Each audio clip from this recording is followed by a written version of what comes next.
Bom, caros amigos do arquivo, nesse momento que estamos gravando esse vídeo aqui, está rolando a Copa do Mundo Feminina lá na Austrália e o telespectador pode acompanhar de todas as formas possíveis os jogos da nossa seleção feminina.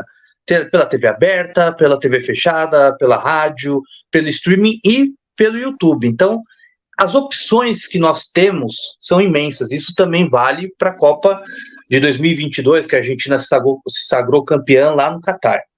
Agora, pensa comigo. Em 1970, a Copa do México, aquela seleção inesquecível, foi a primeira vez que o brasileiro pôde assistir a Copa ao vivo na sala de estar. E nem todo mundo tinha televisão em 1970. E foi um impacto tão grande, não apenas pela seleção, mas um impacto cultural da televisão e da Copa do Mundo que está aqui até hoje. É um marco na história das telecomunicações e principalmente na história da televisão e da cultura do brasileiro, que sempre se encontra de 4 em 4 anos na frente da TV. Para falar sobre essa Copa, sobre o impacto cultural, esportivo e político da Copa de 70, temos aqui Thiago Berritti. Ele é jornalista e escritor e ele fez 3 livros fantásticos sobre as 3 Copas que a gente levou, 58, 62 e 70. Thiago, antes de tudo, queria te agradecer por você ter aceito o convite, ter disponibilizado um tempo aí na sua agenda corrida aqui para a gente. Já está aí com as 2 taças, a Jules Rimet e a taça FIFA aí do seu lado. Uma pena que um bandido levou a Jules Rimet, mas temos a réplica com o Thiago. Thiago, obrigado e, por favor, fale dos seus livros, fale dessas 3 obras que são fundamentais para que a gente possa entender uma época de ouro do nosso futebol. Mais uma vez, obrigado. Tudo bem, Fábio? Olha, eu que te agradeço pelo convite, né? Aliás, antes de conhecer você, eu já te acompanhava pelo YouTube, pelo seu trabalho que você faz de memória da televisão brasileira, né? Os intervalos, os jogos, os comerciais, novelas, o telejornalismo, né? Tudo isso marcou muito, né, a nossa vida, né? Então eu me identifico muito com você porque eu tenho um acervo muito grande de vídeos de futebol, né? Desde os meus 13 anos, eu estou falando do ano de 1990, quando eu comecei a gravar coisas da televisão, ainda na fita VHS, né? Ainda no videocassete. A gente não tinha internet, não tinha YouTube, não tinha TV a cabo, não tinha nada, né? Então a nossa esperança de conseguir alguma imagem, de ter alguma imagem com a gente, né? Não existia o streaming, né? Hoje qualquer pessoa abre o streaming e assiste o que quiser. Hoje a FIFA tem um streaming com jogos antigos de Copa do Mundo, né? Mas na época não tinha. Então eu comecei a gravar naquela época da Copa de 90, empolgado, né, com a Copa. Aquele ano também foi um ano importante que o Pelé completou 50 anos, né? Então eu comecei a gravar naquela época, comecei a ler muito sobre Copa do Mundo, sobre futebol. Acabei fazendo jornalismo, me formei jornalista, trabalho em rádio até hoje, já são 27 anos de trabalho, mas eu sempre tive a paixão pela pesquisa e pela história do futebol, né? Então, o meu sonho lá atrás era escrever só um livro sobre a seleção de 70. Eu não era vivo ainda, eu nasci em 76, nós temos idades parecidas, né? Mas eu, fã daquela seleção, queria escrever um livro sobre a seleção de 70. Só que a minha vida me levou para outros caminhos, porque eu acabei fazendo mais coisa. Em 2018, eu lancei um livro chamado Biografia das Copas, né, que é uma espécie de enciclopédia das Copas do Mundo, naquela época de 30 até 2014, depois veio a Copa de 2018, e a gente agora, no ano passado, relançou o livro com o capítulo da Copa ainda de 2018, né? Agora falta o relançamento acrescentando o capítulo de 22, mas é um trabalho que não só o foco é contar a história das Copas, mas também é fazer essa mistura que a gente está falando aqui, a mistura da cobertura esportiva, da televisão, do rádio, da internet, agora que nós temos a internet, e também dos jornais.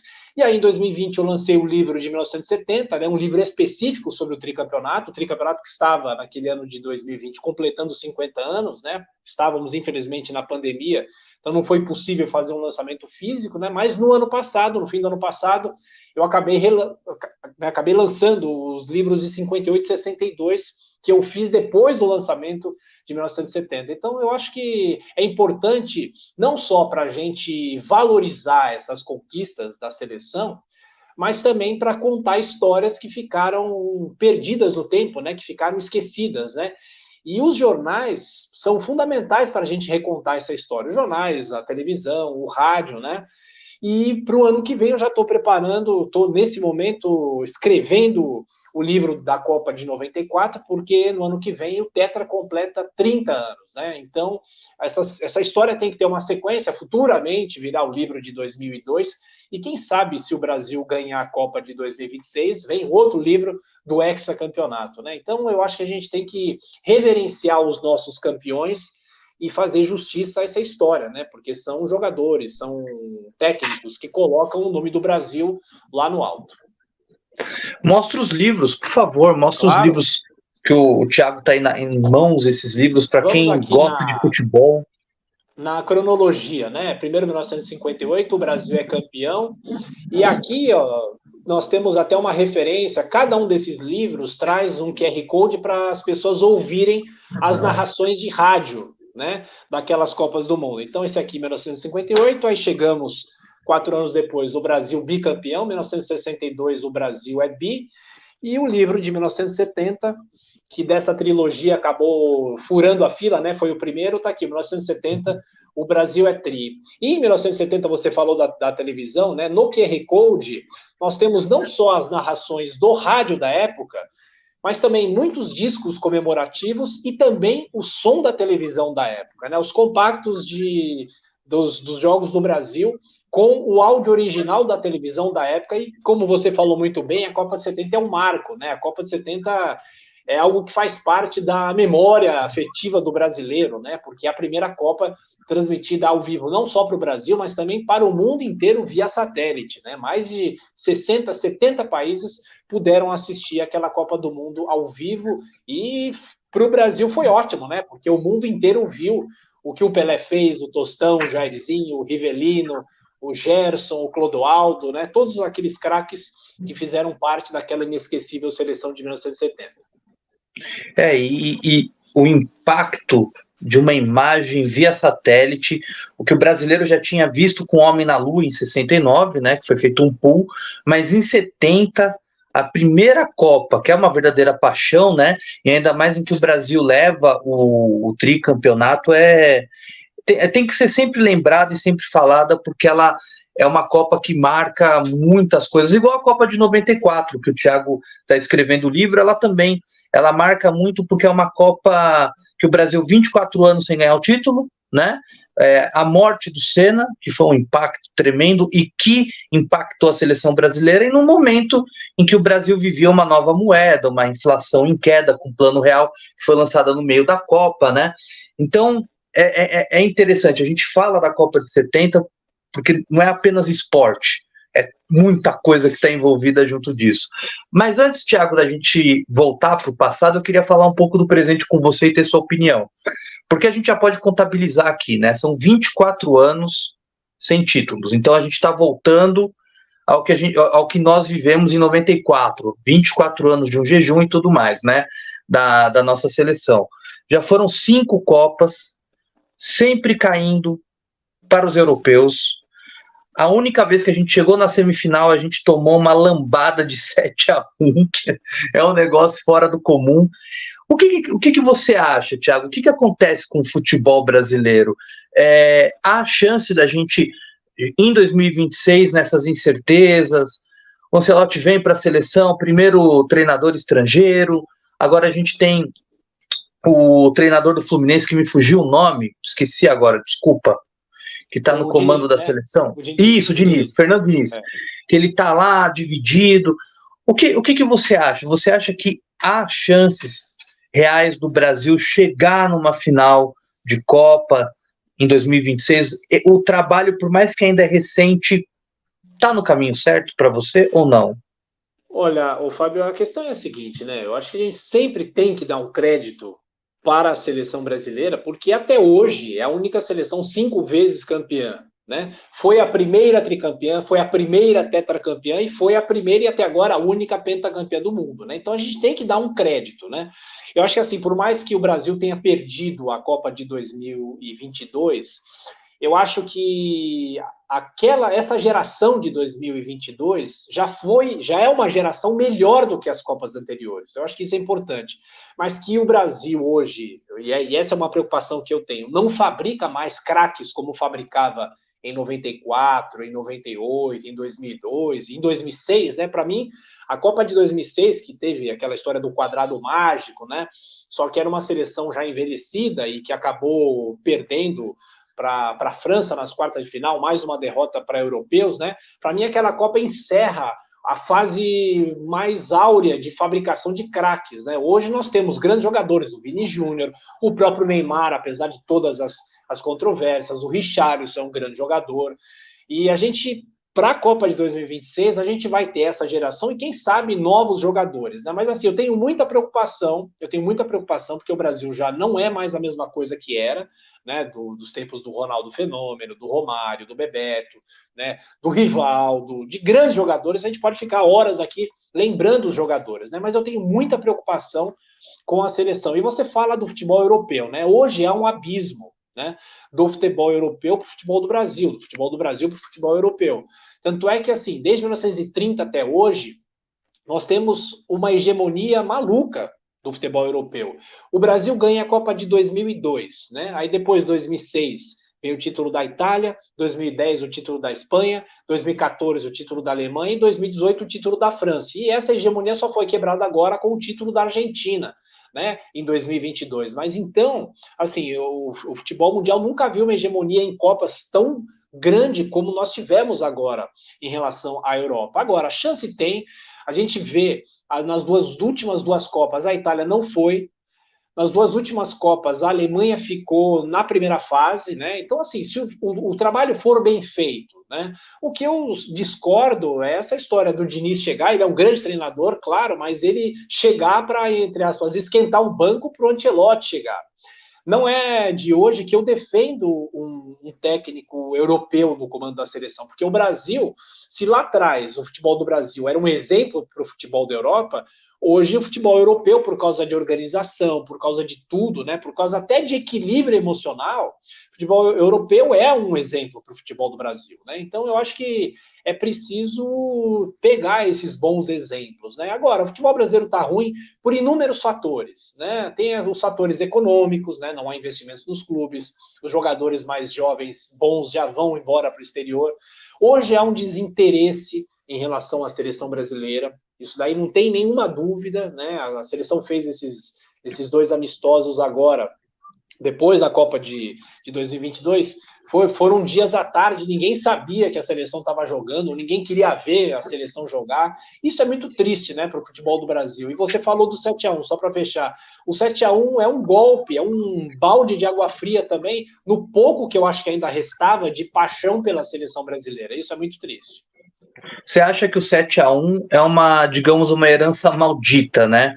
Nessa questão do interesse do brasileiro, né? Porque a Copa de 2018, aí você pode até me corrigir se eu estou enganado. Eu senti que o brasileiro foi a Copa que o brasileiro não ligou. Que o brasileiro começou a ter uma empolgação ali nas oitavas até as quartas, né? Essa Copa eu vi as pessoas um pouco mais esperançosas, né? Mas eu vejo que o 7-1 se tornou uma herança maldita, né, para a seleção, né? Sim, é uma herança maldita e também o 7-1, eu digo o seguinte, não serviu de lição para nada, né? O Brasil já perdeu duas Copas depois do 7-1. O que aconteceu? Não aconteceu nada com a estrutura do futebol, infelizmente nada. Eu acho que o 7-1 é o que eu falei, é uma ducha de água fria. Cai um pouco aquela aura de imbatível da seleção brasileira, por mais que o Brasil já não tivesse ganho as outras Copas também, né? Então o 7-1 fez muito mal para o futebol, trouxe também muita desesperança, E a gente costuma, né, você também, Fábio, mas a gente costuma associar o momento esportivo ao momento político, ao momento econômico, né? Sim. A gente, nesse ano, se lembrou muito das manifestações em 2013, né? Houve um maior interesse do brasileiro por política, isso é verdade, né? Apesar da gente ter desaguado nessa polarização que não faz bem para ninguém, eu acho, né? Mas então, a partir de 2013, a gente tem a derrota na Copa de 2014, a gente tem o impeachment, a gente tem outros fatores políticos que interferiram muito em tudo, né? A crise econômica, e isso causa também um desinteresse, né? Hoje talvez o brasileiro esteja mais interessado na política do que no futebol, né? Eu vejo lá pela emissora que eu trabalho, que é a Jovem Pan, muitas vezes quando entra no ar, no Jornal da Manhã, uma notícia de futebol, a audiência cai, as pessoas não querem muito saber mais sobre o esporte, né? Sobre o futebol. Claro, os clubes ainda movimentam muito dinheiro, a gente comenta muito a vitória do Corinthians, a vitória do São Paulo, do Palmeiras, do Flamengo, enfim, do Botafogo, que está aí na liderança do brasileiro, né? Mas eu acho que há um desinteresse muito grande e dos jovens também, dos garotos também. Hoje o garoto está mais preocupado com o PSG, o Real Madrid, o City, né, que foi campeão agora, do que com a seleção brasileira como um todo, né? Mas você acha que além dessa questão do brasileiro estar de olho no futebol europeu, que eu já ouvi gritos, viu, de pessoas comemorando a vitória do Real Madrid, enfim, é muito estranho isso, né? Mas você também não acha também que a qualidade do nosso futebol, tô falando do futebol aqui de São Paulo, aqui do Rio, enfim, futebol, um campeonato nacional, por exemplo, não está numa qualidade muito baixa? A gente não tem visto jogos assim, ruins. Por exemplo, ontem teve São Paulo, Corinthians e São Paulo, né, pela Copa do Brasil, o Corinthians ganhou de 2-1. Mas eu senti um primeiro tempo muito ruim, assim, né? Não houve uma emoção. Isso também não traz do tipo, olha, a qualidade está baixa, vamos partir para outra, porque o torcedor ele é exigente, né? Sim, a qualidade está ruim, não é de hoje, né? Tanto é que você pega os jogos da Champions, né, à tarde, aí você vê o jogo à tarde, aí à noite você vê um jogo do Campeonato Paulista, parece outro esporte, né? De tão ruim que é, de tão sem criatividade. Eu acho que hoje não é ser saudosista, né? Mas falta fundamento para o jogador brasileiro, né? Você vê uns erros básicos de passe, você vê os escanteios que praticamente não servem para nada, né? Quantos gols de escanteio que saem, né? São poucos. Se tivesse uma estatística, né? As cobranças de falta, né? Então, assim, há pouco aproveitamento, né? E aqui a gente fala muito dos técnicos antigos, né? O Tele Santana era um técnico que treinava muito o fundamento, né? Isso é importante, você precisa treinar, você precisa chutar, né? Você precisa fazer um trabalho para aprimorar o jogador, né? Então, é claro, a má qualidade dos jogos, né? Claro, o torcedor ainda vai ao estádio, o torcedor, por exemplo, eu sou corintiano, eu vi o jogo do Corinthians ontem, porque eu sou corintiano, claro, eu vejo, eu gosto, né?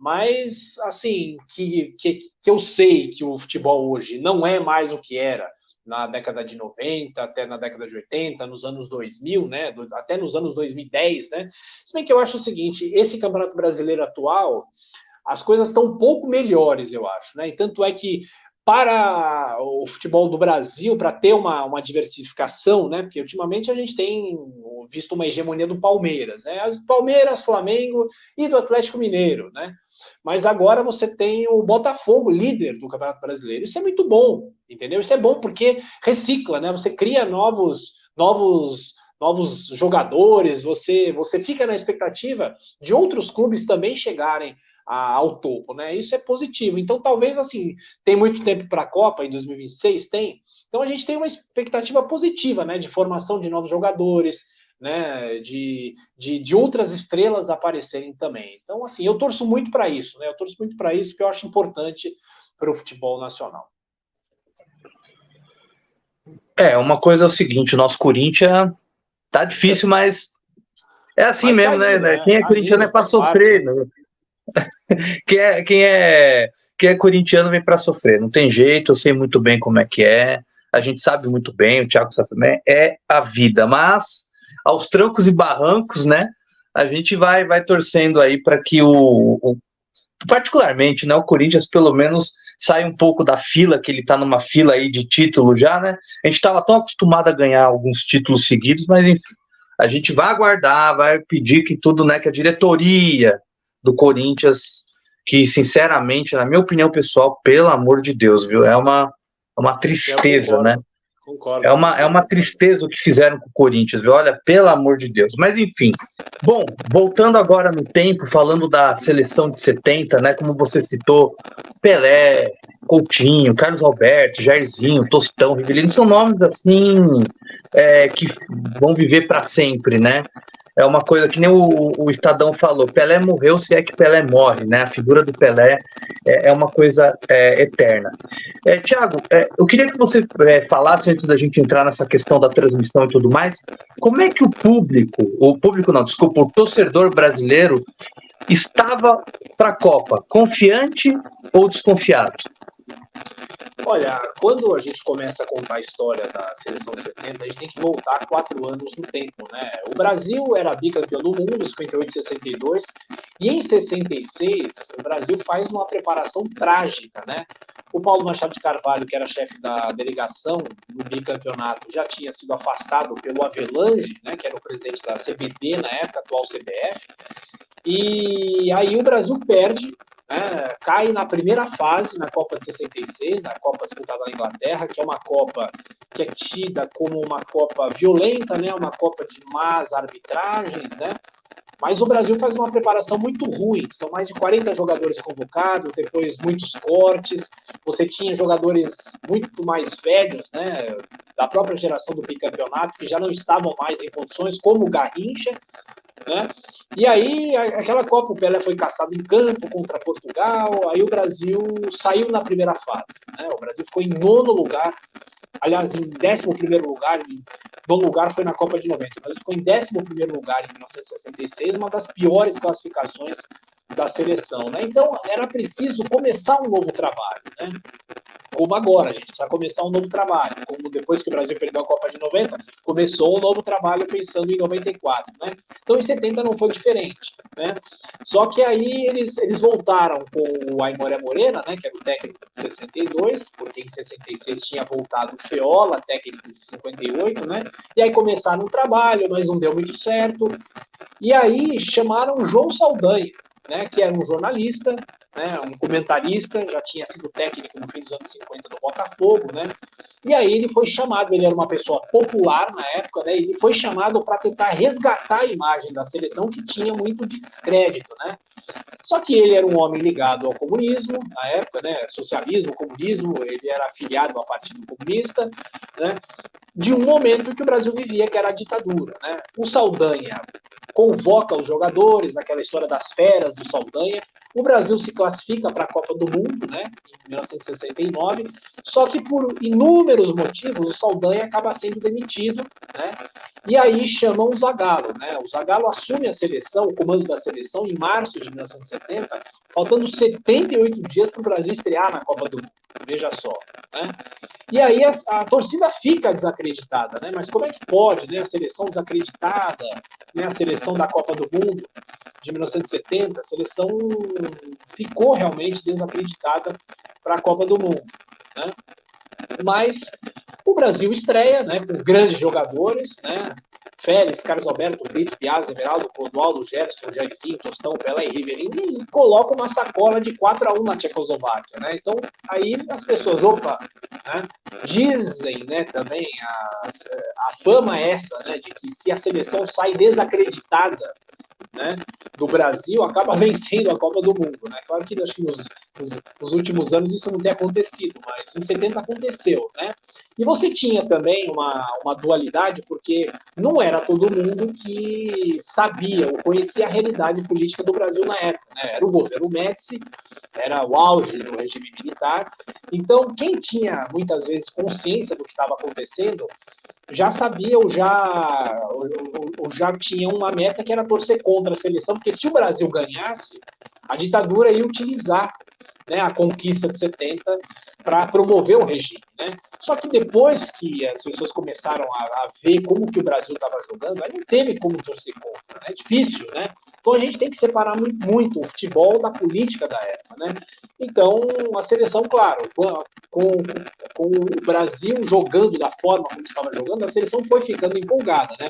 Mas é fato que a seleção chegou à Copa do Mundo desacreditada como outras tantas vezes.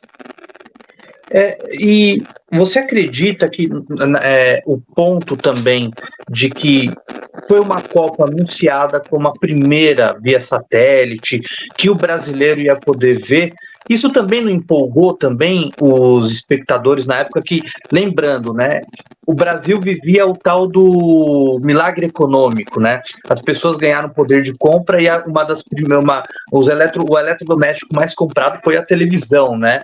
Então, assim, você acredita que não só a questão pelo time, pelo patriotismo, pela seleção em si, pela televisão, você acha que isso deu mais força para que essa seleção fosse para frente, que o público tivesse mais firmeza no sucesso? Olha, eu tô até procurando aqui no livro uma imagem que eu fiz questão de colocar, não sei se eu vou achar agora aqui. Houve, na época, uma corrida muito grande às lojas para compra de televisão, de aparelhos de TV, né? E isso daí, claro, houve uma empolgação muito grande, né? E segundo alguns números, né, que eu levantei para o livro, o Brasil tinha cerca de 4 milhões de aparelhos de TV na época, né? Eram números muito, pois eu acho que eram números muito pequenos, né? Diante dos 90 milhões de brasileiros, né? Mas é fato, pesquisando os jornais da época, né, as pessoas correram muito para as lojas para tentar garantir um aparelho de televisão. Mas você faz a seguinte conta, né? Se eram 4 milhões de aparelhos de televisão, a maioria concentrada aqui no centro-sul do Brasil, era a época, que você sabe muito bem, né? Você conhece muito bem a história da TV, era a época dos televizinhos, né? Então, assim, na frente de cada uma dessas televisões, você tinha seguramente de 5 a 10 pessoas, né? Então, faça as contas, né? Você multiplica por 4 ou 5, né? Dos 4 milhões.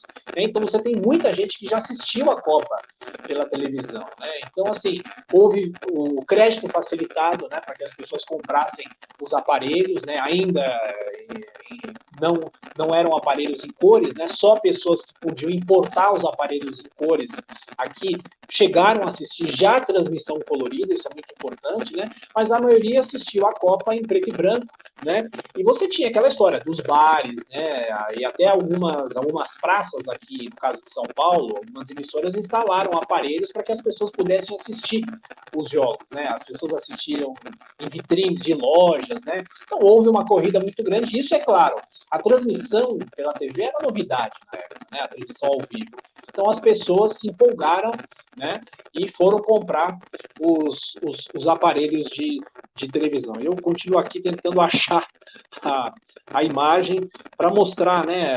É interessante, você abre os jornais da época, você vê muita gente, né? Você vê muita gente com as propagandas, né? O crediário, né? Pague a televisão em tantas vezes, né?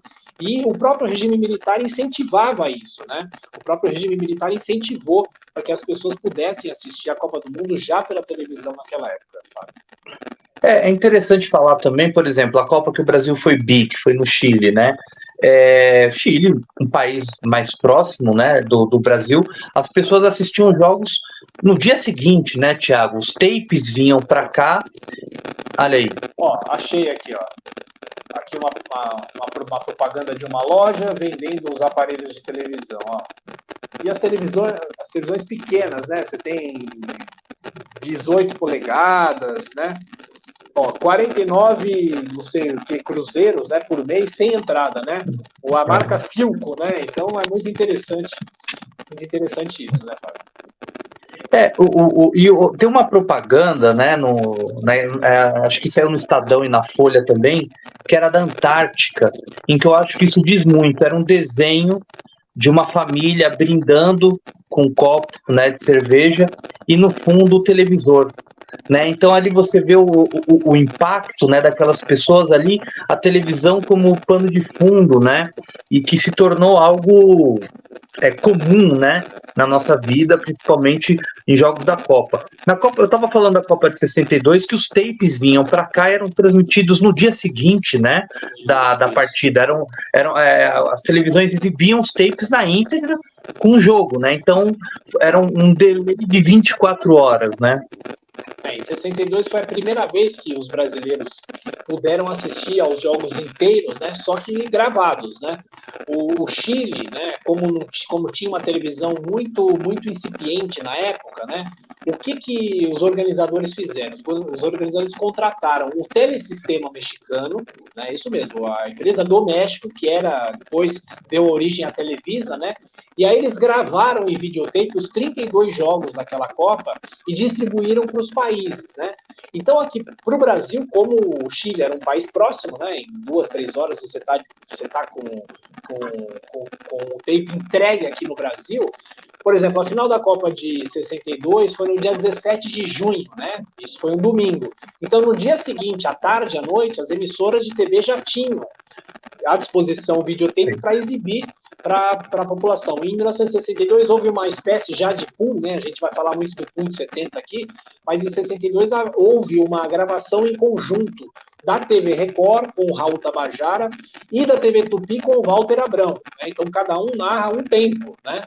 E alguns trechos desses jogos, mais uma imagem telecinada, né? Nem é a imagem videotape, tem alguns exemplos ainda do videotape, mas a maioria, no caso, com imagens de telecine.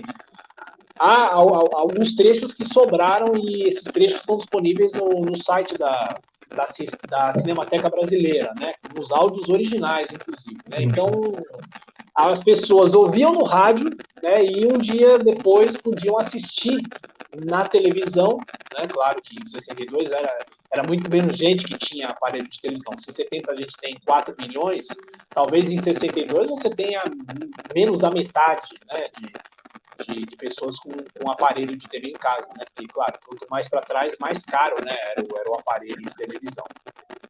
E os chilenos puderam assistir a partida, a Copa, tranquilamente, porque nós temos imagens que realmente em tape mesmo, né? Mas isso era da transmissão original. Quando o Thiago fala em telecinagem, telecine, é quando você joga a imagem, por exemplo, numa parede e você grava aquela imagem, né? Então, às vezes, a imagem ela é uma qualidade inferior, vamos dizer assim, né?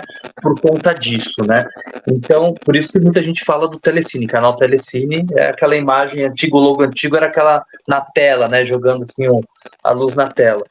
E a gente, então, vamos falar do pool, né, de 70, né? Naquela época nós tínhamos no ar a TV Globo, que já se firmava como uma das maiores ali, batendo de frente com a Tupi, a Record, a Bandeirantes e as emissoras independentes, né, espalhadas pelo Brasil. Como é que foi esse pool, Thiago? Como é que funcionou esse pool entre as emissoras? Olha, é bom lembrar também que a gente tinha a TV Cultura, né? E a TV Gazeta tinha acabado de entrar no ar, né? Em janeiro de 1970, né? Esse pool foi formado por causa do seguinte, Fábio. Do México vinham aqui para o Brasil apenas um som e uma imagem, né? Até que havia tecnologia, mas assim, não foi possível, não teve tempo para que cada uma dessas emissoras que compraram os direitos, as emissoras que compraram os direitos de transmissão, para que cada uma tivesse o seu canal exclusivo de áudio e de vídeo, né? Hoje é uma coisa básica, né? Hoje você assiste, às vezes, o mesmo jogo pelo Sport TV, pela Globo, pela Bandeirantes, né? Às vezes, para as pessoas mais jovens, né, até nós que não vivemos essa época, é um pouco difícil de entender como é que isso se deu, né? Então, o que aconteceu? A transmissão da Copa de 70 foi comprada por 3 grandes grupos de televisão. Primeiro, as emissoras associadas, que era na verdade, a TV Tupi, né? A TV Tupi era a emissora associada. As emissoras que compunham a rede da Tupi eram as associadas, né? Você tinha a Rede Globo, né? E aí sim as emissoras independentes, né? Das emissoras independentes eu cito a Bandeirantes e a Record, que são as duas que cederam o narrador e o comentarista para fazer essa transmissão. Então o que acontecia, né? Você tinha um jogo de 90 minutos, né? Para ser dividido por 3 emissoras. Né? Então, o que se fazia na época? Uma emissora ficava com o primeiro tempo, a outra emissora ficava com o segundo tempo, e a terceira emissora ficava com a abertura, com o intervalo e com o pós-jogo, vamos dizer assim. Né? E eles se resolveram com um sorteio. Né? Há um sorteio entre os narradores e os comentaristas para saber qual jogo, qual tempo cada um dos comentaristas e cada um dos narradores, todos eles iam fazer a transmissão, né? Agora, o que eu acho interessante, eu fiz uma pesquisa pegando a grade de programação da televisão da época, né? E tem até uma matéria de jornal que diz o seguinte, que a TV Cultura, que já era aqui do governo de São Paulo, ficaria fora do pool, porque a TV Cultura não poderia exibir propaganda, né? Porque era incompatível, né? E, aliás, eram os 3 os patrocinadores da transmissão na Copa de 70. A Gillette, a Esso e a Souza Cruz, que era companhia de cigarro, né? Agora, mesmo a TV Cultura dizendo que não ia transmitir, a Embratel disponibilizava a imagem para todas as emissoras. E a TV Cultura, pelo menos pelo documento, né, pelo jornal da época, pela grade de programação da TV, a TV Cultura também transmitiu. Ou seja, então todas as emissoras, naquele dia, no dia dos Jogos do Brasil, todas elas passaram o jogo. Né? Isso daí é muito interessante. Ou seja, se formou um pool com todas as emissoras, por mais que não fossem todas que pagaram os direitos de transmissão. Então eu vou te dar um exemplo. Pela TV Globo, o narrador era o Geraldo José de Almeida, pai do Luiz Alfredo, né, que narra pelo SBT a Copa de 94, e o comentarista era o João Saldanha. Né? O Saldanha foi demitido da seleção e ele voltou para o Grupo Globo, né, para fazer a cobertura da Copa do Mundo. Né? Ele voltou para fazer comentários. Né?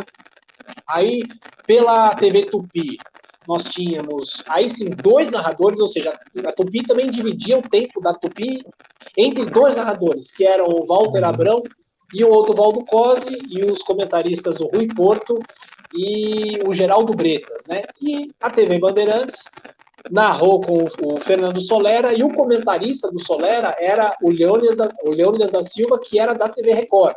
Né? Ele era da Jovem Pan na época da rádio, mas ele estava na TV Record e ele comentou pela televisão. Então, assim, na final da Copa de 70, como que eles dividiram, né? Os primeiros 22 minutos e meio foram transmitidos pelo Odovaldo Cosi da Tupi. O restante do primeiro tempo pelo Walter Abrão, ou seja, o primeiro tempo era da Tupi e eles dividiram o tempo entre eles, né? O segundo tempo inteiro foi com o Fernando Solera. E o Geraldo José de Almeida narrou ou participou da abertura do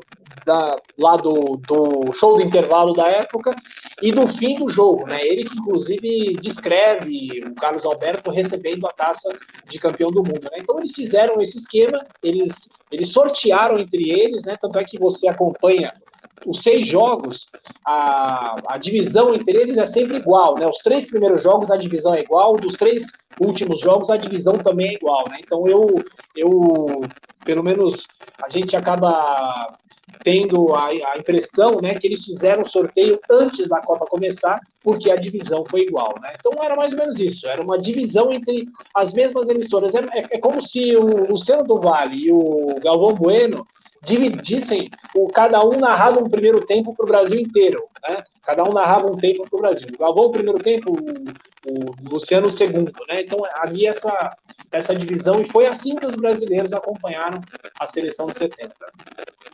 E uma curiosidade, né, que o brasileiro já mostrava a sua criatividade, e que eu acho que, né, mais pela Globo, né, que as aberturas que a Globo fazia para a Copa do Mundo eram espetaculares, né, Hans Donner tá aí para mostrar, né, mas era interessante que nós tínhamos a nossa abertura, que eu acho muito interessante, que vem com o tema da Copa, né, para frente Brasil. E uma coisa que hoje a FIFA não permite mais, né? Mas antigamente era um festival de publicidade na tela, né? Você vê uma marca aqui, no replay a marca ali, informou marca tal, em todas as emissoras. Na Copa de 70 também, aparecia ali no GC as marcas Exo, da Souza Cruz, se não me engano era Hollywood, né, que era o cigarro ali, tinha Avanço também, né, então assim, é muito interessante isso, porque já tínhamos, né, essa questão, acho que muita gente acredita que é uma coisa tão recente, 30, 40, não, já na Copa de 70 o merchandising, a publicidade já era muito forte, né. Deixa eu te mostrar aqui, ó, no livro tem um recorte que eu separei, tá aqui, ó, Solera, o Boca de Ouro, né, isso daí, um dia depois, ou 2 dias depois do Brasil ganhar a Copa, a TV Bandeirantes, a TV Bandeirantes colocou essa propaganda nos jornais, né, cumprimentando Solera pela narração do segundo tempo daquele jogo, e até eles dizem aqui, Solera, o Boca de Ouro, né? Então, essa propaganda é muito interessante. E aqui embaixo, a gente está falando das marcas, está aqui, ó, Gillette, S. Souza Cruz, né?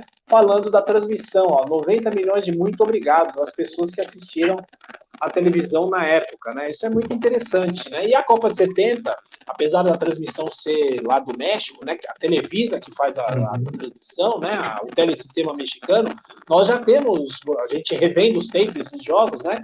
Já há replay, né? Já há o replay, claro, é uma transmissão nos padrões de hoje muito limitada, né? Mas você tem lá o replay, até aparecia o GC, o Repeat Replay, né? Repete Replay, né? O ao vivo, aí voltava a imagem ao vivo, estava lá em vivo, né? Tinha em espanhol e em castelhano e em inglês, né? Live e vivo live, né? Então era uma transmissão, apesar de ser muito simples para os nossos padrões, né? Naquela época, e você falou bem, você tem já o GC colocado na imagem, né, para também falar das marcas que patrocinavam aquela Copa do Mundo, patrocinaram aquela Copa do Mundo. E outra coisa assim também que eu queria te perguntar, Thiago, é porque o mundo inteiro viu essa Copa, não é?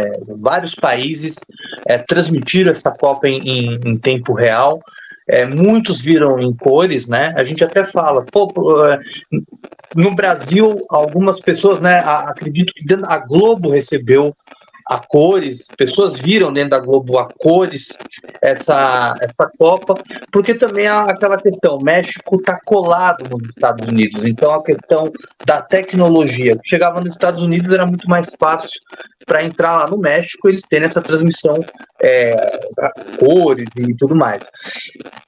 Você acha que a partir disso, é claro que o mundo, muitas pessoas já tinham visto o Pelé, já tinham se encantado com a seleção brasileira, com os 2 títulos anteriores, mas você acredita que quando essas imagens são vistas ao vivo por todo mundo, com aquele baile que o Pelé dá, com as jogadas incríveis do Rivelino, do Carlos Alberto, do Tostão, aquele Dream Team nosso, você acredita que aí a seleção brasileira virá algo mítica no mundo inteiro?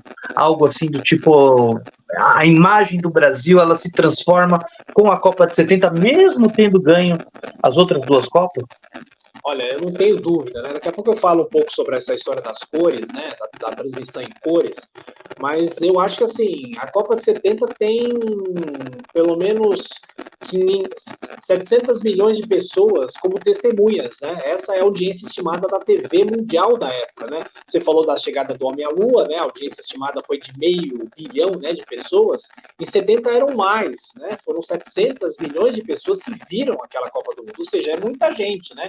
Então, por exemplo, se em 58, dos 6 jogos do Brasil, a gente tem só 2 que é possível assisti-los inteiro, né? Hoje com os filmes, né?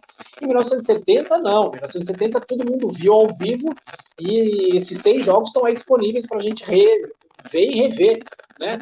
Todas as vezes, né? E, claro, eu acho que as testemunhas são importantes, né? E isso faz parte do imaginário, né? Faz parte do torcedor que viu, né, aquela transmissão ao vivo, mas isso não tem dúvida, né? Aquela seleção ganha o ar de mítica, né? Não só pelo futebol que apresentou, né? que eu acredito que foi até hoje, e é até hoje, o melhor futebol que alguma seleção pôde apresentar, foi o futebol da seleção de 1970, a gente pode discutir muito, seleção brasileira de 82, até a própria seleção de 58, que na minha avaliação, por tudo que eu li e pesquisei, as posições individuais eram até melhores do que a de 70, né? Só que o conjunto de 70 era muito forte, né? O conjunto de 70 era muito forte e era uma seleção que estava com jogadores no auge, o Pelé, o próprio Jairzinho, né? O Jairzinho faz uma Copa de Pelé, né? O Jairzinho faz 7 gols em 6 jogos, veja, isso nunca ninguém conseguiu até hoje repetir essa marca, né? Então eu acho que a televisão propaga isso, né?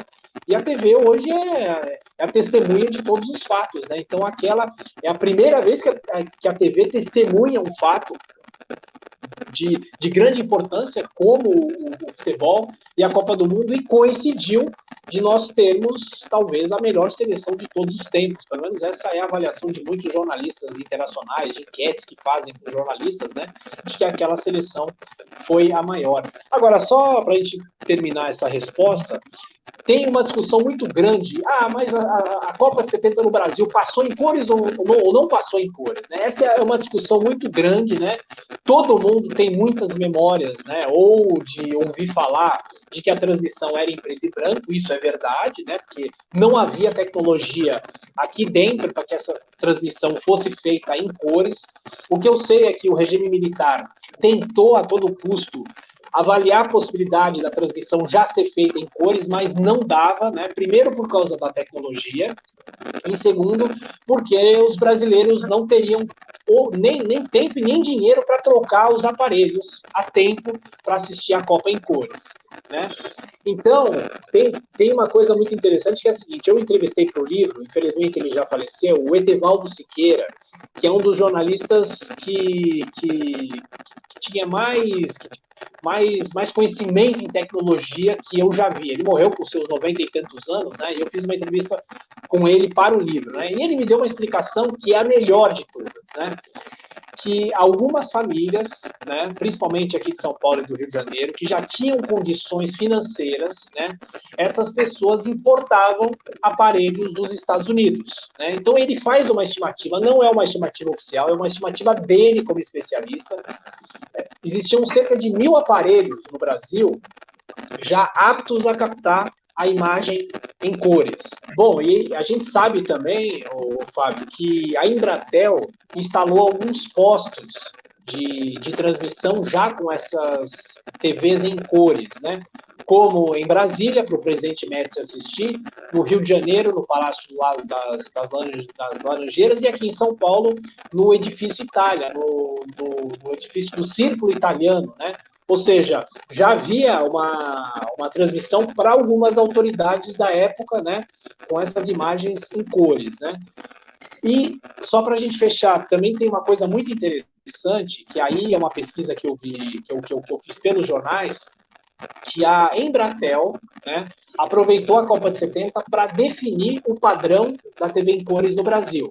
Então eles estavam em dúvida se ia ser pelo padrão NTSC, né, que era o padrão americano, ou se o sistema PAL, né, PAL, que era o sistema europeu, né?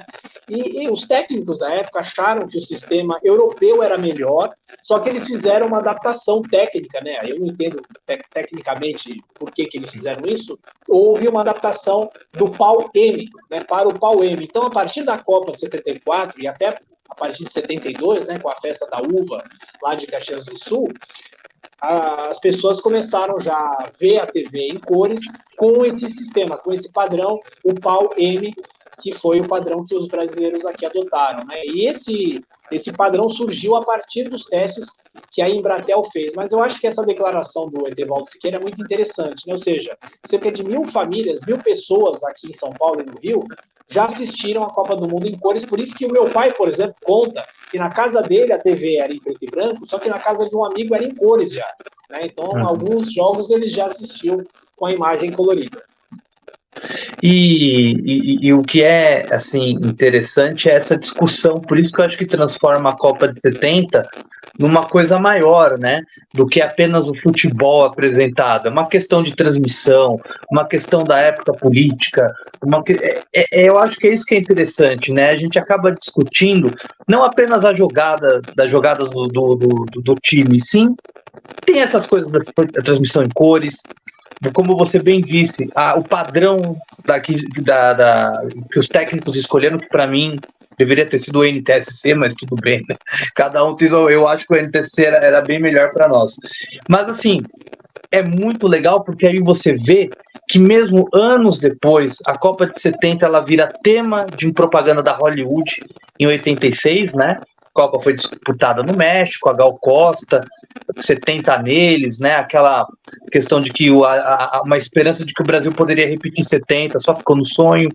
A gente tem na final da Copa de 94 a Globo relembrando, falando: você assistiu o Tri pela Globo, você tem que ver o Tetra na Globo. Então é uma áurea, né, nessa Copa, né? A importância dela em torno de tudo, né? Até ela foi até na própria Embratel, as propagandas da Embratel sempre lembraram, né, que graças à Embratel nós podemos ver, as pessoas viram a Copa de 70, né, do México para o Brasil. Então, essa é a importância, né, Thiago? Ela transcende, né, a questão do campo para muitas áreas, né? E você falou essa vinheta da Globo em 94, né? Eu tenho até gravado essa chamada, né? Em 70, o Dirceu Rabelo falando: em 70 você acompanhou pela Globo a Copa de 70, agora você vai acompanhar o Tetra aqui. É muito legal isso, né? Porque isso é, antes de tudo, a nossa memória afetiva, né? A memória afetiva das pessoas. As pessoas se lembram não só da Copa, mas se lembram com quem assistiram os jogos, quem estava na sala naquele dia, as pessoas que estavam com você, onde você estava, qual narrador que você ouviu, né? Se você teve chance de ir para a Copa, ótimo, né? Mas acho que quase todos não tinham a oportunidade de viajar para o México naquele ano, né? E você tem também 70 é um número interessante, né? Um número cabalístico, né? O 7-0, né? Então, aquela Copa é muito mítica, né? Muito simbólica, né? E tem também a conquista definitiva da Taça Jules Rimet, que a gente já falou aqui, que foi roubada, né? E tudo aquilo corrobora, né? Tudo aquilo faz parte de um pacote afetivo das pessoas. Isso é muito legal. E eu tenho um amigo que é jornalista, que é o Geraldo Nunes. Ele trabalhou comigo na Rádio Dourado. Aliás, eu trabalhei com ele na Eldorado. E ele escreve um texto aqui para o meu livro de 1970, e o título é A Copa em Preto e Branco, né? Ele era garoto, tinha 11 para 12 anos, a família dele morava no bairro do Ipiranga, aqui em São Paulo, né? E ele falava: olha, não importa se a imagem era em cores ou não era em cores, né? O que importa é que a imagem chegava dentro de casa, né? Porque hoje a gente tem essa referência, né, da imagem em preto e branco, né? Muita gente não gosta de ver filme em preto e branco, filme antigo, não sei o quê. Mas a referência da época era assistir ao vivo, né? Você imagina, era ter os craques da Copa dentro de casa, né? Isso é muito legal, né? Isso é muito curioso. O que hoje pra gente é uma coisa comum, né? A gente tem a opção, até se a gente quiser ver sem narrador. A gente escolhe essa opção. Não quero ver com o narrador, eu quero ver o som ambiente apenas e fim. A gente tem essa possibilidade de ver todos os jogos, que antigamente não havia essa possibilidade, porque a gente vem a TV a cabo, aí vem a internet, temos o streaming. Agora a gente tem, é incrível, né? Um garoto que fazia comentários de programas, de jogos, que é o Cazé, ele tem os direitos da Copa, né? Isso é um negócio assim que a gente não imaginava que ia acontecer, que um menino, né, que agora ele é um dos caras influentes da área, pudesse transmitir, ter a sua figura, né, a sua caricatura como símbolo de um canal que está transmitindo uma Copa, né, do mundo da FIFA, né? E Thiago, agora falando um pouco do que a gente está vivendo, como é que você vê essa questão dessas transmissões na internet? Hoje em dia também a gente vê a rádio, né?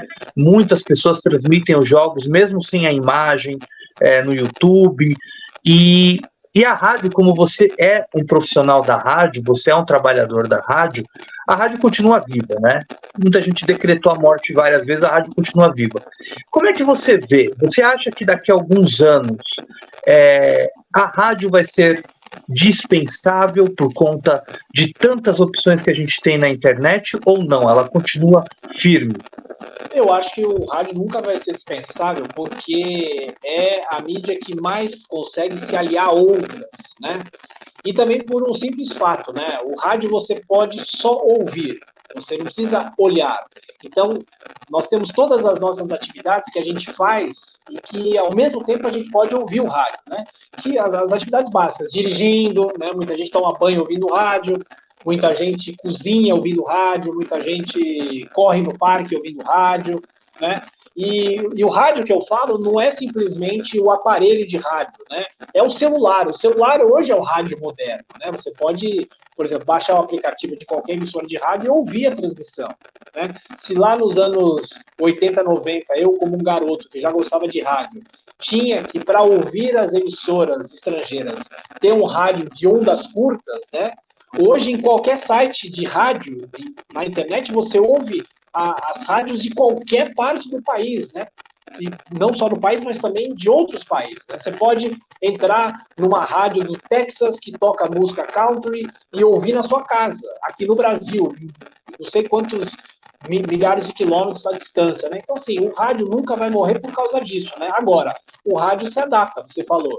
A gente tem a transmissão pelo rádio, mas a pessoa pode assistir o narrador lá na cabine, entendeu? E isso daí é fantástico, né? Agora, eu acho que a internet é uma realidade, né? Eu acho que a TV, como nós conhecemos, né? Tanto é que eu sei que você está preparando um trabalho muito bacana, né? Para contar como eram as grandes coberturas da televisão no momento em que a TV era uma audiência massacrante, né?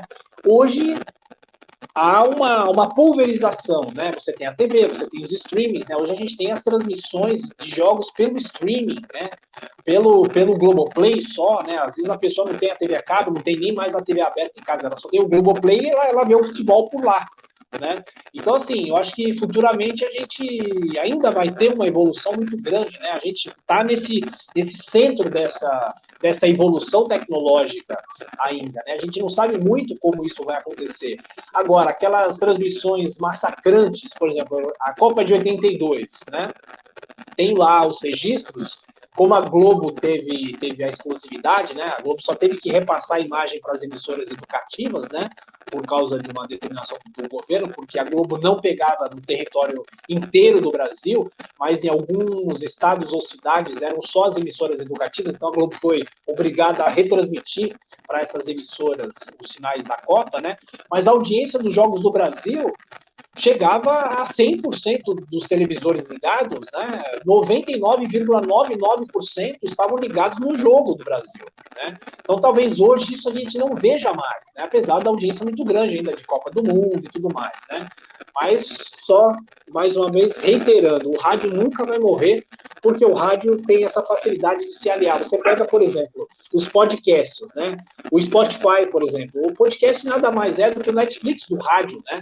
Você tem uma outra linguagem, talvez, um outro conteúdo, né? Talvez mais tempo, né? O tempo que o rádio não tem, né? Por causa de tempo exprimido, né? Para você colocar no ar um programa. Mas você pode continuar consumindo esse produto só por ouvir, né? É a sensação, né, mais legal que a gente tem a imaginação, você imagina como que é a pessoa que está falando com você do outro lado, entendeu? Então o rádio, eu faço votos para que nunca morra, né? E eu acho que nunca vai morrer. Eu acho que o rádio, eu fiz essa pergunta porque aqui no canal a gente fala, claro, muito de televisão, a gente sempre questiona o futuro da TV aberta, vai acabar, não vai, aquela coisa toda. O rádio, eu acho que ele é o meio mais democrático de comunicação possível, porque você, primeiro, não precisa de internet. Você não precisa de energia. Se você tem um rádio a pilha em casa, acabou, você pega. Se você tem o rádio se você não tem um pacote de dados no seu celular, você tem um rádio no celular, você bota o fone pronto. você tem acesso a todo ao rádio ali no seu dial. Então, eu acho que é por isso que ele nunca vai morrer, porque é o veículo de comunicação mais democrático que existe, em que todos nós temos essa proximidade, principalmente isso que você falou, que mexe com aqui, né? Que é uma coisa assim mágica, né? O rádio ele tem uma magia assim que eu acho que por isso que ele se mantém vivo e a gente vê as audiências, a gente vê o quanto as pessoas estão aí no Uber ouvindo rádio, mesmo como você disse, com o Spotify, com o streaming que você pode ouvir os seus CDs sem custo algum às vezes, enfim. Mas eu acho que a rádio é única. Antes da última pergunta, a gente está falando de rádio, acho que é legal também citar que antigamente as emissoras de rádio, elas, como você disse, elas colocavam à venda narrações em discos, em LPs, né, em fitas cassete, não só da seleção.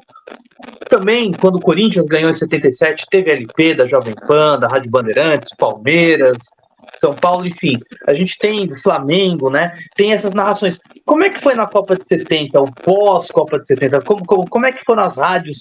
As pessoas puderam guardar não apenas revistas e jornais, como é que elas aguardaram de forma radiofônica essa conquista? Olha, o Fábio, é interessante essa pergunta, porque assim, em 70, né, a gente falou do pool da TV aqui, mas em 70 o rádio também fez pool, né? Foram 5 grandes grupos de transmissões, né, de rádio, né? E no caso aqui de São Paulo, a gente teve um pool formado por 3 emissoras: a Bandeirantes, a Jovem Pan e a Nacional. A Bandeirantes com o Fiore Giliotti, a Nacional de São Paulo com o Pedro Luiz e a Jovem Pan com o Joseval Peixoto, né? Então você tem também o pool formado pelas rádios, porque o México também disponibilizava não áudios, né, não canais de áudio para todos, né? Então houve essa formação dos pools, né? E várias emissoras que recebiam os áudios desse pool, né? E você falou dos discos, os discos não são apenas da Copa de 70, né? Os primeiros discos comemorativos vêm de 58, né? E olha só que coisa interessante, graças a esses discos, né, que a gente tem, por exemplo, as narrações da Rádio Pan-Americana, Jovem Pan na época, né, essas narrações preservadas, né, porque infelizmente a rádio não tem mais a transmissão na íntegra desses Jogos do Brasil de 58. Veja só, nós temos alguns áudios pela Nacional do Rio de Janeiro, né, com o Oduvaldo Cosi, desculpa, com o Jorge Cury, né, o Cosi narrou pela Tupi, mas o Jorge Cury pela Nacional do Rio de Janeiro, ele transmitiu os jogos, né, ele e o Oswaldo Moreira. Então você tem a semifinal com a França e a final contra a Suécia praticamente na íntegra, né? Em 50, aliás, esse é um trabalho que eu fiz de tentar recuperar esses áudios. Eu consegui, depois de 16 anos, juntar os 6 jogos do Brasil de 1950, narrados pela Rádio Nacional, pelo Jorge Cury, né? E pelo Antônio Cordeiro, na época, né? Tem tudo lá no Spotify. Quem digitar o meu nome no Spotify vai achar essas páginas, né? Agora, em 1970 é interessante, porque além, né, assim como 58, além de comprar o rádio, de comprar o jornal, a revista, enfim, você podia comprar o disco, né, o bolachão, né, para você ter a narração na sua casa, né? Essas narrações do Joseval Peixoto, por exemplo, pela PAN, foram utilizadas em pelo menos 2 ou 3 discos diferentes, né? Então isso é muito legal, né? Porque é uma recordação, né? Se você na época não tinha o videocassete para gravar os jogos em 70, né? Você podia gravar o áudio do rádio, por exemplo, né?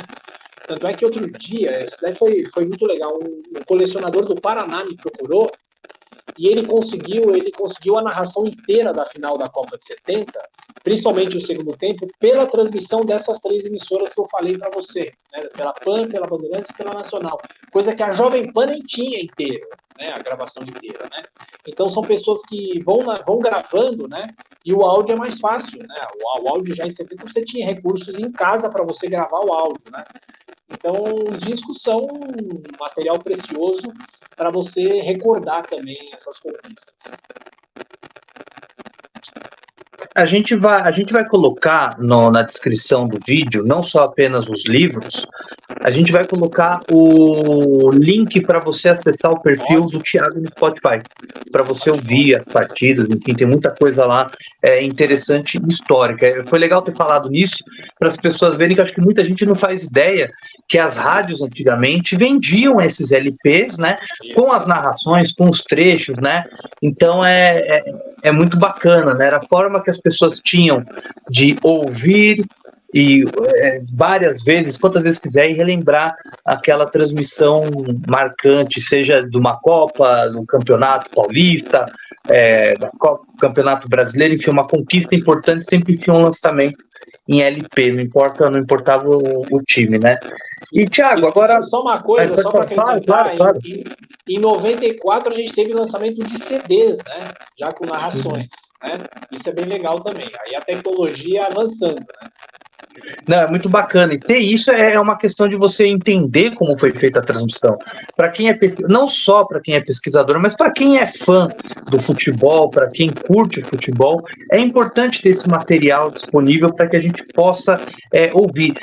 Aí você você que está vendo, a gente pode até falar, pô, legal, tal, mas aí acaba. Não, eu acho que a gente tem que ter disponível jogos recentes. A gente tem que ter disponível na íntegra um 7-1, por exemplo, por todas as rádios, não importa qual seja, se for na Globo, na Band, a gente pega Jovem Pan, Bandeirante, não importa. O importante é ter esse material, porque é uma testemunha de como cada emissora e cada locutor, cada profissional transmitiu uma derrota e uma vitória.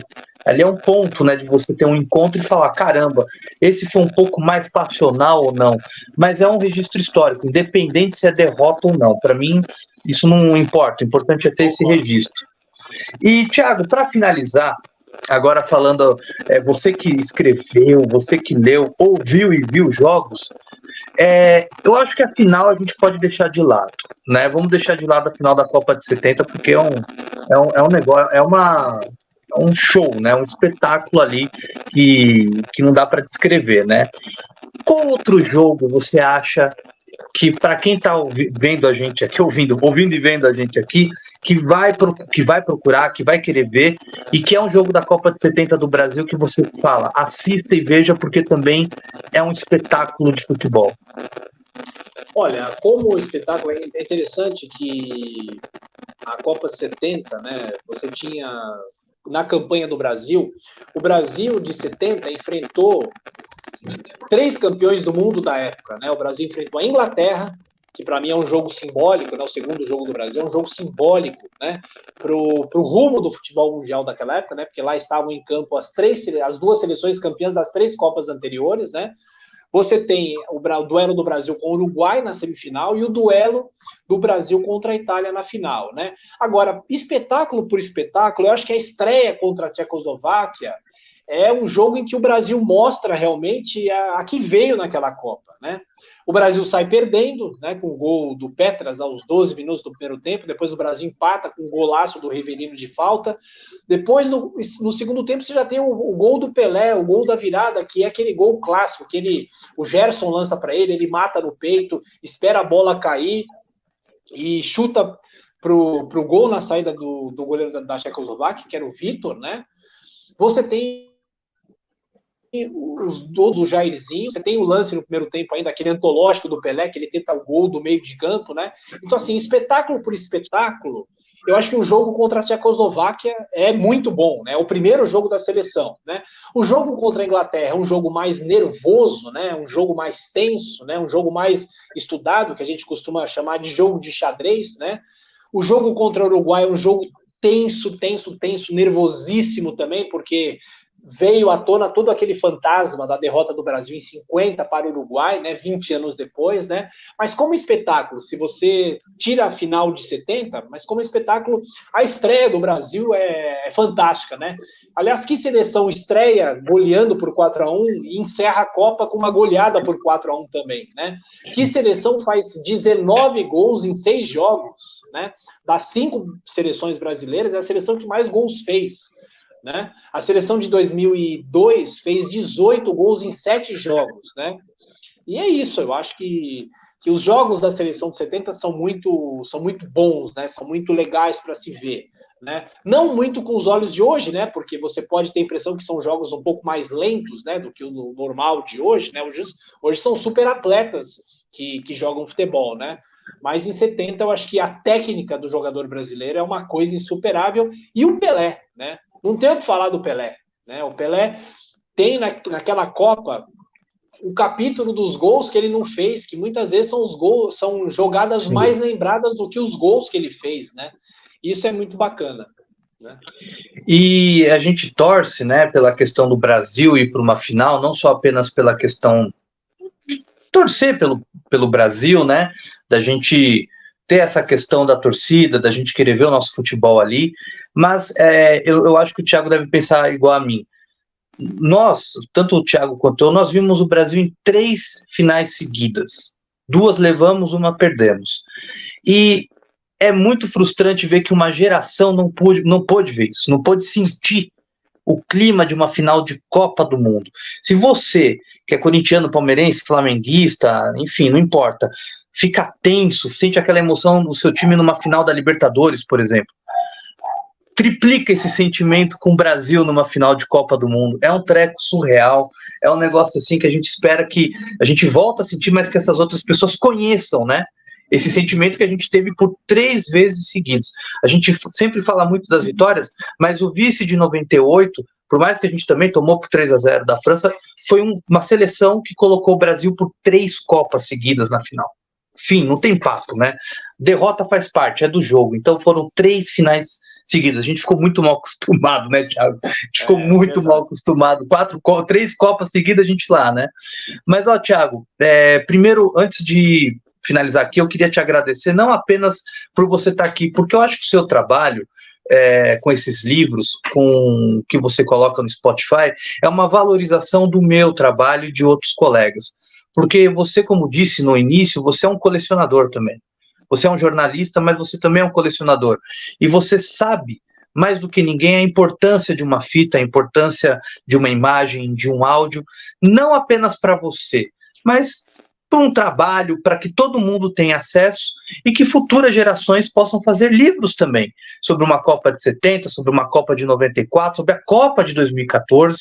Vai que daqui 20 anos alguém queira escrever sobre a Copa de 2014 e ainda bem, vai ter rios aí de materiais para poder fazer um livro bacana, um livro completíssimo, porque é isso que a gente luta, é a democratização da informação, do conteúdo, para que todos nós pudemos fazer um trabalho. E você faz um trabalho muito bacana por estar resgatando, não só nesses 3 livros, que a gente sabe que você já falou que vai estar escrevendo de 94, mas por compartilhar. Então, a força que você faz no seu trabalho é a força que você dá no meu também, porque um vai ajudando o outro, um vai alimentando o outro, e as pessoas vão consumindo e dando força para a gente. Então, Thiago, parabéns pelo seu trabalho, parabéns pelo seu trabalho como escritor, parabéns pelo seu trabalho como jornalista na rádio, parabéns por tudo e, mais uma vez, muito obrigado por ter colocado seu tempo aqui à disposição aqui, colocar só o seu conhecimento e repassar esse seu conhecimento sobre a Copa de 70 para todos os espectadores aqui do arquivo. Muito obrigado. Imagina, Fábio, eu que agradeço mais uma vez pelo convite, a gente vai continuar se falando, vamos fazer outras lives sobre outras Copas, falar um pouco sobre como que a gente vem montando esse nosso arquivo, né, há muitos anos, né, como é que é a história do backup dos arquivos, como que é para disponibilizar o arquivo para outras pessoas, e eu acho que o nosso trabalho não tem sentido se a gente não replica, né? Se a gente não reparte o que a gente consegue, né? Eu falei da Copa de 50, né? Assim que eu consegui os 6 jogos do Brasil, das narrações de rádio, né? Depois que a Radiobras me fechou as portas, depois que queriam me cobrar R$2.000 por jogo ou por gol daquela seleção, assim que eu consegui os 6 jogos, a primeira coisa que eu fiz foi disponibilizar para as pessoas na internet, assim, toma, tá aqui, façam o que vocês quiserem com isso, eu não tenho direito autoral disso, né, mas é um direito público de conhecer esses conteúdos, né? Então o trabalho não tem sentido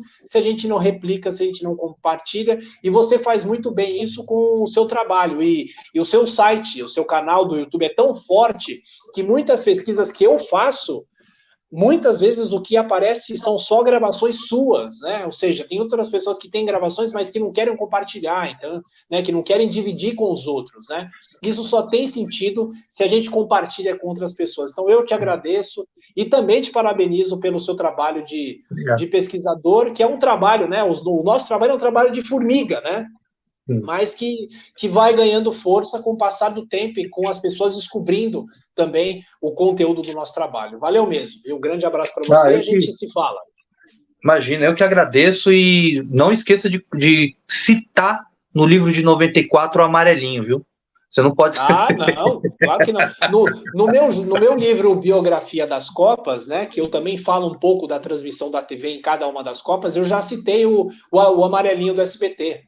Está citado e agora, nesse livro de 94, vai estar citado também. Vai estar lá porque foi um personagem assim que cativou muita gente. Parece bobagem, mas aí a gente vai falar nisso numa live sobre a Copa de 94, porque vai ter livro novo e a gente vai estar aguardando. E você que acompanhou a gente até agora, muito obrigado pela sua audiência, como diria Fausto Silva, pela sua paciência. A gente vai colocar aqui na descrição os livros do Thiago e também um link para o Spotify para que você possa curtir as narrações, tudo ali que ele colocou à disponibilidade dos torcedores e amantes do futebol. Muito obrigado, até a próxima e tchau.